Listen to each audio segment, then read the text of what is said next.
Let's talk for a minute about survival in the unforgiving horrorscape that is Project Zomboid. I selected the A Storm is Coming game start, and for the record, I have done no research at all, and this pacifist nurse is definitely going to die, and maybe that's kind of the point actually. I never learned how to play this game properly, so I only know enough about it to not get eaten in, like, I don't know, the first 2 minutes. But beyond that, we're going to be figuring things out together as we go. And so you know, I'm sort of an impatient player, but I just had a sense that I probably didn't want to hang around this starting house for too long. So after raiding the closets and such for a few essential items like tweezers, a dead mouse, a gun case with no friggin' gun inside, I decided to check the perimeter, and the garage was locked, unfortunately, or at least I was too dumb to open it. That was a bummer, because you gotta figure there's some awesome stuff in there, assuming it's not just like Christmas decorations or something like that. I did have keys to the van outside as well, but I never really had a chance to ponder a plan, because before I knew it, zombies just kind of like started pouring in, had to get the hell out of there. Things really do go pear-shaped pretty damn fast in the zombie apocalypse.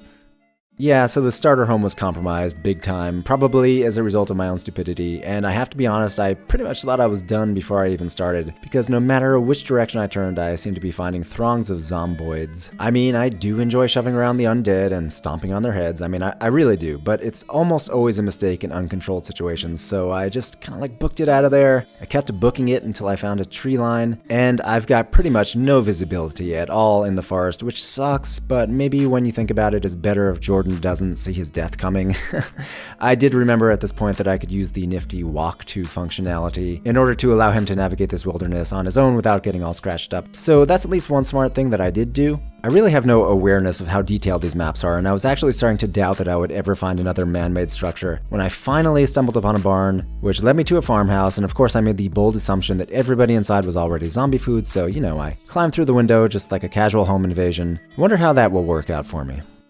I'm not going to lie, it's kind of messed up that I let myself into this random house through an open window. Like, I didn't even knock, and to make things worse, I immediately ducked into the bathroom and grabbed a pipe wrench that I found in there. I mean, if there are living people inside, they do not know that Jordan is a pacifist. Like, even I forgot that while I was stomping zombies on the way over here. So anyway, all of this is not a good look. I am pretty happy to be here though, because with everything that I attempt to do in this game, I realize just how much I still need to figure out. Like, somehow even opening up a satchel that I found in the living room was challenging for me.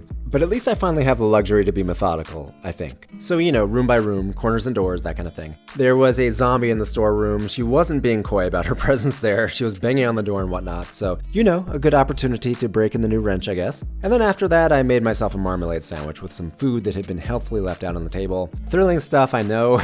But for some reason, it just seemed worth mentioning that you can do that. And all that reminded me that I had a dead rat that I could store in the refrigerator for later, so did I beat the game yet?